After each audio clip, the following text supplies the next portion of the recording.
ফাত্তর টায়ারের তলে বলে ফাত্তরে কই ও মাগো টিউবে কি আর ফোর পানি তলে টায়ারের ফাত্তরে বেড়াই আবার খেলা টায়ারের তলে পড়লে, কারণ টায়ারটা এত শক্ত করে বানাইছে চাক্কা বেড়াইয়া এই ফাত্তর বেড়াইয়া সমান, মাটির চাক্কা তো ফইলা ফুয়ের লগে নাই, ঠিক রে? কাদা কুডা ভাঙ্গা চূড়া সব কিছুর উফরি দিয়া টায়ার যা যেতে আছে টিউবের ভিতরে থেকে কয় দুঃখ পাইছি না, কি পাইছি না, দুঃখ পাইছি এখন ভিতরে তো। এখন মা আম্মা গো ছোট মনে করেন না, আপনার রইলেন টিউব, আম্মারা কি তারে, আর বেড়াইতে আব্বার হইল কি টায়ার। আম্মা সব পচা যাইতেছে, আব্বা তারের উপরে দিয়ে কিছু টের পান না তো। এখন আম্মারা মিছিল বার করছে আমরা টায়ারের বাইরে দিয়া থাম, আম্মারা মিছিল বার করছে তারা বিলে টায়ারের বাইরে দিয়া থাকবো। আম্মা গোসানো লইতেন না গো, এবারে কি ঠিক বুঝানো নাকি, ঘুমাইলেছেন নাকি? অনেক মনোযোগের সাথে ওয়াজ শুনতে তো একবারে দুম ধরে লাইছে। তাহলে টিউব কি বাইরে থাকবো না ভিতরে, টায়ার কি বাইরে না ভিতরে না বাইরে? টায়ার হইল পুরুষ আর টিউব হইল মহিলা, কারো অংশ কারো দাম কম না, কিন্তু যদি টিউব বাইরে দিয়া লাগাও এই গোসা সহ্য করতে পারতো না। আল্লাহ কয় গো বেরিয়ায় তোমরা ঘরের ভিতরে জায়গা দিছি, তোমরা সন্তান লালন পালন করবা, জামাইরে ঠিক মতো রাখবা, জামাইরে সোজা রাখবা, তোমরা দাম কোনো কম না, তুমি দাম দাইতে যাও কেউ তো রাইন্দা খাওয়াইবা ভাল লাগে না, ঠিক কিনা কও? এবারে মনে করছে দান দাওন কি মজা, দান দাওন মজাটা বুঝলা ওই রইতে ভিতরে জুড়ে তেমন গেলে বাথরুমাইয়া রইতে আম্মা গেলে চামড়া লইয়া বাইতে পারতা না, ফসকা ফুটে যাবো গা। তোমরা চামড়াটা বিজ্ঞান আবিষ্কার করছে মহিলাদের চামড়াটা নরম সেন্সিটিভ, এটা বড় কোমলীয়, এটা বড় কোমল, এটা সহ্য করতে পারে না রোদ টোদ। এর লাগিয়া আল্লাহ বেড়াইতের চামড়া বেড়িয়েতের চামড়া আকাশ পাতাল পার্থক্য, বেড়িয়েতের চামড়া নরম, বেড়াইতের চামড়া শক্ত, বেড়িয়েতের চামড়া খুব সেন্সিটিভ, এটা সহ্য করে রোদ্রের বেগুনি রশ্মি এটা সহ্য করতে পারে না, বেড়াইতের চামড়া সহ্য করতে পারে। বেড়াইতে এই জন্য আল্লাহ রোদও দিছে, বাসের ছাদও দিছে, বেড়িয়ে ছাতো তুললে দিলে উপায় থাকবো। আম্মা ভাল লাগে না কারায় তোমরা ফার্ম দিছে বাইরে আইও ঠুস করে যে ফুটতেছে এই ফার্মটা তো ধরতে পারছো না তোমরা, ঠিক কিনা কাও? এই যে অসভ্যের দলে, যে অসভ্যের দলে আমার মায়েদেরকে বাইরে নিতে চায় তারা কি মায়ের বন্ধু না শত্রু? হিয়ালে মিছিল বার করছে মুরগার পক্ষে, হিয়ালে মিছিল বার করছে কার পক্ষে? হিয়ালে মিছিল করতেছে আর মুরগারে বুঝাইতেছে ব্যাখ্যা লইস গোয়াল গরুকে ঢুকাতেও কিতা আমরা যে ঘুরে রাইতে বেরিয়েছি ঘুরি, তোমরা এমনি ঘুরবায় না। এই যে বুদ্ধিটা দিল এটা কি মুরগার পক্ষে গেছে না হিয়ালের পক্ষে গেছে? কিন্তু মুরগা দুইটা বুঝছে না, মুরগা মনে করছে খারাপ কি হিয়ালে দি রাইতে বেরিয়েতে ঘুরে, আমরাও রাইতে বেরিয়েতে ঘুরাম। এই বুদ্ধি দিয়া হিয়ালরা আতালতে বার করছে, এখন আরে মুরগারে আতালতে বার করছে। হিয়ালে এখন আইয়া কয় বুদ্ধি কেমন লাগছে, এখন দৈরা দৈরা সারা রাত মুরগা খাইতে আছে। মুরগা এতদিনে বুঝছে, কয়েকটা খাইয়া সারছে পরে মুরগা কয় ভিতরে আসলাম ভালো আসলাম, অহদি জান লইয়া টানাটানি।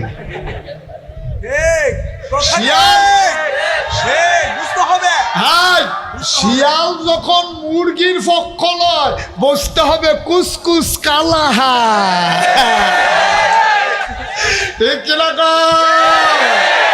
এবার আমরা দেশের অসভ্য বেরিয়েতে বেড়াইতে পক্ষ লইছে, বেরিয়েতে ঘরের বার করতে চায়, বুঝতে হবে কুসকুস কালা হায়, ঠিক কিনা? অসভ্য তুই বেরিয়েছে বার করতিস কিন্তু তুই লক্ষণটা কি সুবিধার না অসুবিধা? আশা করি এমনি বুঝাইয়া কনের পরে আমার আম্মার আর কেউ বুঝনের বাহি নাই। আম্মা হিয়ালের ফান্দ পড়েন না গো আম্মা, এই অসভ্যের দল হিয়াল, এই অসভ্যের দলে আপনারা ফান দিয়া ঘরের বাইরে নিতে চায়। এই অসভ্যের দলে ওই পরনারীতে বিশ্বাসী, এই তারা কেমনে নারীকে ভোগ করা যায় এই জন্য বেডিত্রে ঘরের বাইরে করণ গেলে তাদের জন্য মহিলাদের ইজ্জত হরণ করা সহজ হবে, ঠিক কিনা? পর্দানিসীন মহিলা দেখায় তো যায় না চেহারা, হেতে বুক করবো কেমনে, তে ওষুধ বাতাবি করবো কেমনে, আর লেগে বেরিয়েতে ফর্দাতে বার করতে চায়, বেরিয়েতে উদাম করতে চায়, রাইতে বিরাইতে বেরিয়েতে রাস্তা রাখতে চায়, অসভ্যের দলের জন্য তার ইজ্জত হরণ করতে সহজ হয়। ঠিক কিনা কও? আমি বলেছি 99% জন লোক মুসলমানের দেশে, যেখানে আলেম ওলামার দেশ, মসজিদ মাদ্রাসার দেশ এই বাংলাদেশ। ঠিক কিনা বলো? এই বাংলাদেশে আর যাই করো, ইসলাম নিয়ে ছিনিমিনি খেলতে দেওয়া হবে না। আর যদি ইসলাম নিয়ে কথা বলতে চাও, তাহলে দাঁত ভাঙা জবাব দিতে হবে, দেওয়া হবে। প্রস্তুত আছে কিনা বাংলার মুসলমান? হাত তুলে দেখিয়ে দাও।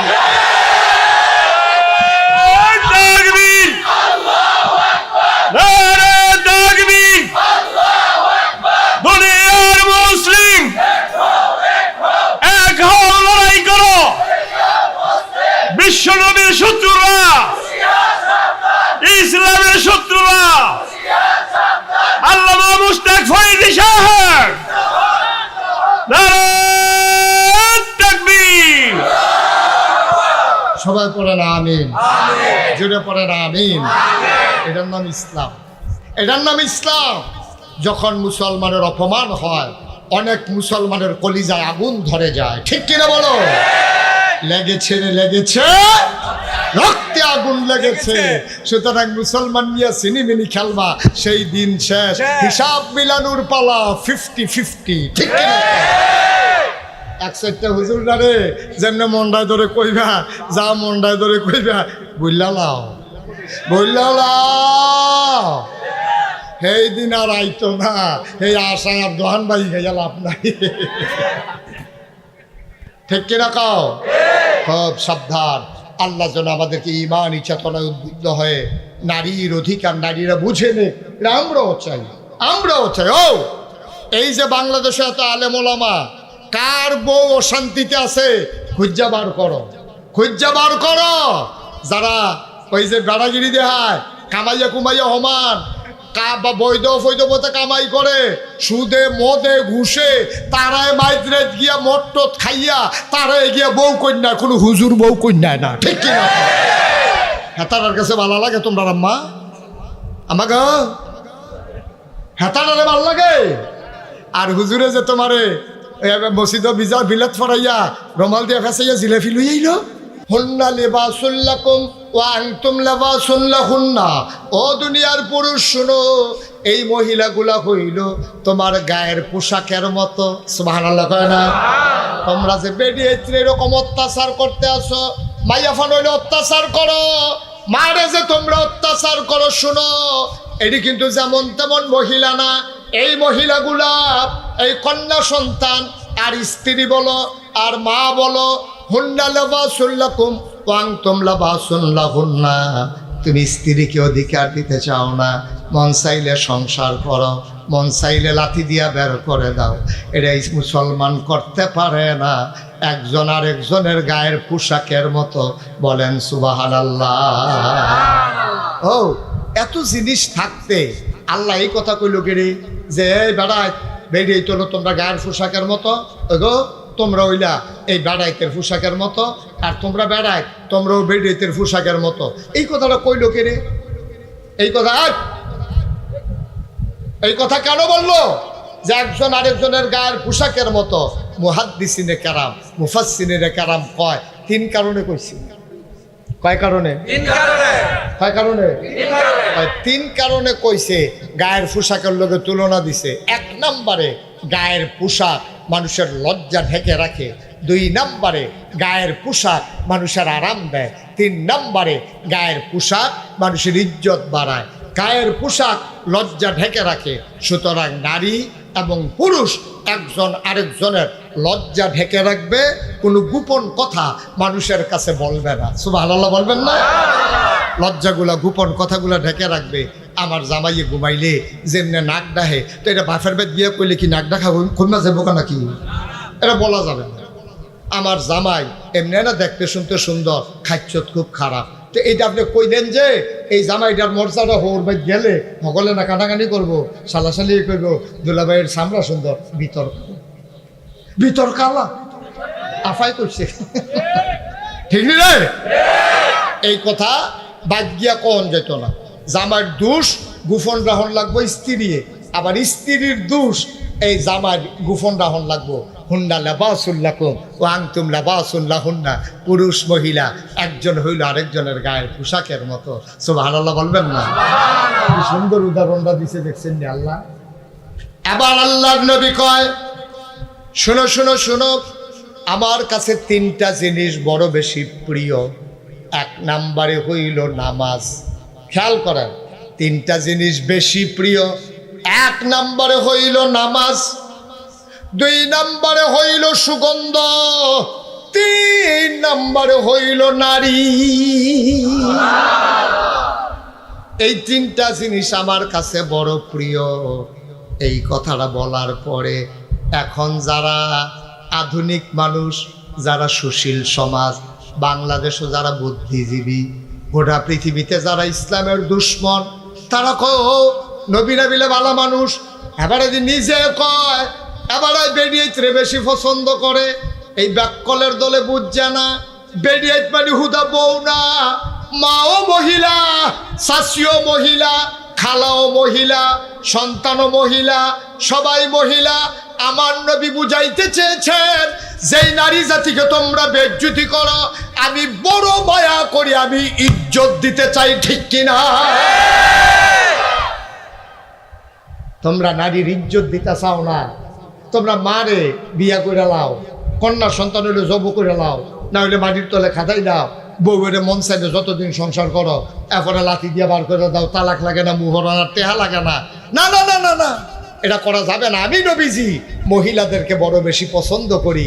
মা হিসাবে আমি মারে পছন্দ করি, কন্যা হিসাবে কন্যারে পছন্দ করি, বউ হিসাবে বউয়েরে পছন্দ করি। এটা আমি নবী। সুতরাং তোমরাও আমার নবীর যারা উম্মত, তোমরাও এই নারী জাতিকে প্রশংসা করবা, নারী জাতিকে সম্মান দেবা, নারীর উপরে অত্যাচার করতে পারবা না, ঠিক কিনা? আমরা দেশের যারা এই ছেলেরা বুঝে নাই কথা না, আপনি কি বুঝাইয়া বলতে পারেন নাই তারে?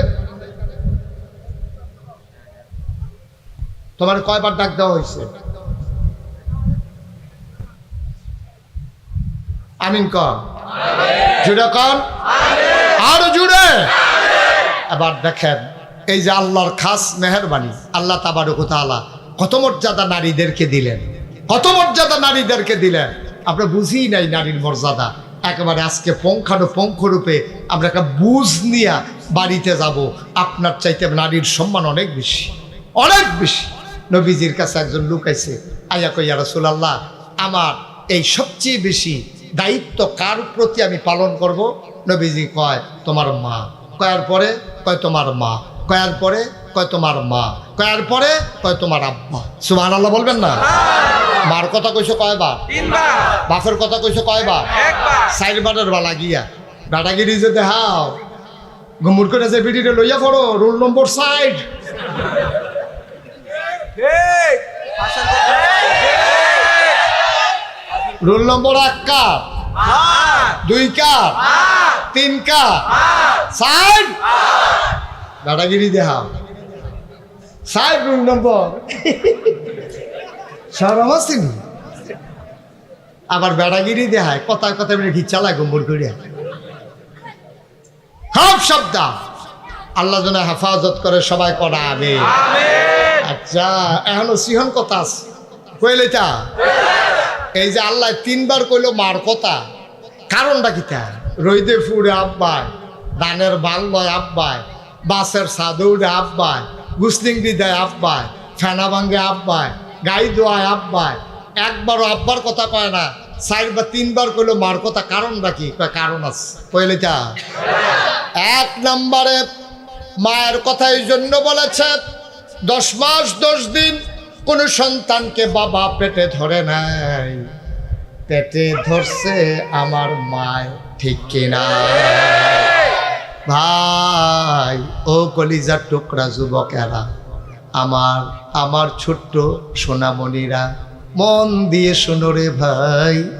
এই তোমারে যদি আমি একটা আদলা ইট ফ্যাটটার ভিতরে বান্ধা দেই, আদলা একটা ইট, অর্ধেকটা ইট একটা গামছা দিয়া পেটের ভিতরে যদি বেঁধে দেই, আর যদি আমি বলি এই আদলা ইটটা লইয়া তুমি 1 সপ্তাহ ঘুমাইবা, 1 সপ্তাহ বাথরুমে যাইবা, 1 সপ্তাহ গোসল করবা, এই 1 সপ্তাহ আদলা ইটটা 1 সেকেন্ডের জন্য খুলতে পারবা না। এটা বান্দা রাইখা খাইবা, বান্দা রাইখা ঘুমাইবা, বান্দা রাইখা আটবা, বান্দা রাইখা ব্রাহ্মণবাড়িয়া যাইবা, বান্দা রাইখা খেলবা, বান্দা রাইখা মাছ ধরবা, বান্দা রাইখা তুমি ঘুমাইবা। তুমি পাগল হয়ে যাবা আদলা একটা ইট লইয়া। তুমি যদি তোমার 1 সপ্তাহ টাইম দে, তুমি কবে হুজুর মাপ চাই, ওরা টেহা দিয়া লাই, ইটটা খুললাই 5,000 টেহা দিয়া লাই। তুমি টাকা দিতে রাজি হইবা, তুমি আদলা ইটটা নিয়ে হাঁটার সামর্থ্য রাখো না, ঠিক কিনা? দাদা বেশি যা, সম্মান বেশি যা, হক পাওনা যিনি বেশি তিনি তোমার মা, ঠিক কিনা? কথায় কথায় ধমক দিও না আব্বা। ও যুবকেরা, ও কলজার টুকরারা, তোরারে কলজা দিয়া মায়া করি রে। আমি যদি আমার কলজারা বার করে দেখাইতাম পারতাম, দেখলি তোরারে আমি কুদ্দুর মায়া করি। কিন্তু আমার কলিজার টুকরা যুবকেরা, আমি বড় কষ্ট পাই যখন শুনি তোমরা মারে ধমক দিয়া কথা কও। মোবাইল কিনা দেয় না কেন? মায়ের লোকে ঝগড়া করো। তুই যে মোবাইলের লেগে মার লোকে ঝগড়া করস, একবার জিজ্ঞেস আম্মা গো তুমি দিয়ে 1 মুঠ ভাতও খাইতে পারো না, সমস্যা কিটা? তো না তুই জানবি তোর মার গ্যাস্ট্রিকতে আলসার হইছে, তোরার দিকে খরচ করতে করতে তোর মায় ডাক্তার দেখানোর সময় পাইছে না, ঠিক কিনা? তোরার চিন্তা কইরা তোর মা ডাক্তার দেখানোর সময় পাইছে না, আর যে তুই মোবাইলও লইছ, তুই মোবাইল কিনতে চাস, আরেকটা মোবাইল কিনছে, হাতার বাহে বিদেশতে মোবাইল পাঠাইছে, তুই এটা দেখিয়া তুই মাল লগাইয়া কার্য করস। একবার জিগেলি না আম্মা তোমার না ডাক্তার দেখানোর কথা, তুমি দি ডাক্তার দেখাও না, সেই কথার তোর খবর নাই। তোর মায়ের থাক না হইলে মরক, তোর দরকার একটা মোবাইলের, তুই মোবাইল লইয়া ফাঁকল হইছ, ঠিক কিনা? তোর চিন্তা করে চলল বাবা, একদিন মোবাইল লইবা, মাই তো না আর মোবাইল লইব, টেহা পয়সা কামাই করবি, বিদেশ যাবি, একদিন মোবাইল কিনতে পারবি, 2 লাখ টাকা দিয়েও মোবাইল কিনতে পারবি, কিন্তু মা ফাইতি না আব্বা, আর মা ফাইতি না যে একদিন মা চলে যাবে, ঠিক কিনা? কষ্ট হইতেছে। আল্লাহর নবী কোনদিন মা দেখেন না, মা আব্বা দেখেন নাই, বাবা বলে একটা ডাকও দিতে পারেন নাই। নবীজি মায়ের পেটে বাবা ইন্তেকাল হয়ে গেছে, 6 বছর বয়স হয়েছে নবীজির, আবার আম্মারও ইন্তেকাল হয়ে গেছে। নবী মায়ের লাশের কাছে দাঁড়াইয়া দাঁড়াইয়া কান্দে। নবী তো বুঝছে আমার আম্মাই দি কথা কয় না, নবী কান্দে। নবীর দাদা আব্দুল মুত্তালিব ভাইয়া কয় নাতি রে, ও নাতি কান্দস কি? কয় দাদা আম্মাই তো কথা কয় না। আব্দুল মুত্তালিব ডাক দেয়া কয় নাতি রে, তোর আম্মায় আর কথা কইতো না, তোর এমন কপাল, জন্মের আগে বাপ হারাইছস, জন্মের পরে 6টা বছর গেছে না, তোর মাও দুনিয়া থেকে হারাই ফেলছ। এই মদিনার ভিতরে প্রচন্ড দুর্ভিক্ষ চলতেছে, বৃষ্টি নাই, পাথর গরম হয়ে গেছে, খেজুর গাছগুলা মরে যাইতেছে, পশু পাখিগুলা মরে যাইতেছে, মায়ের বুকের দুধ শুকাই গেছে, উপায় নাই, উপায় নাই। মদিনার ভিতরে দুর্ভিক্ষ, মানুষের চুলায় আগুন জ্বলে না, ঘরে খাবার নাই, খিদার জ্বালায় মানুষ মারা যায়। আল্লাহর নবী ডাক দেয়া কয়, ও সাহাবারা, কার কাছে কি আছে নিয়ে আসো। কেউ উট নিয়ে আসলো, কেউ দুম্বা নিয়ে আসলো, কেউ গরু নিয়ে আসলো, ছাগল নিয়ে আসলো। আল্লাহ নবী জব করলেন উট, ভাগ বসালেন গুস্তে, লোকজন লাইন ধরে দাঁড়িয়ে গেল গোশত নেওয়ার জন্য। আল্লাহর নবী যে আসে তার 1 পটলা করে 1 ভাগ করে গোশত দেয়। হঠাৎ করে লাইনের দিকে তাকাইয়া নবী চমকে উঠলেন, থমকে দাঁড়ালেন। আল্লাহর নবী আশ্চর্যান্বিত হয়ে গেলেন। আবার নবীজি উঠে গেলেন, গিয়া দেখে একটা বুড়া মহিলা গুছা হইয়া রইছে, লাডিতে ভর দিয়া রাখছে। নবীজি গিয়া কয়, ও আম্মা কে আসেন, আমার সাথে আসেন। মহিলারারে জড়াইয়া ধরলেন নবীজি, কপালে চুমু খাইলেন, মজলিসের মাঝে এনে নবীর গায়ের চাদরটা বিছাইয়া ওই মহিলাটারে বসাইলে। জাহানের বাদশা নবী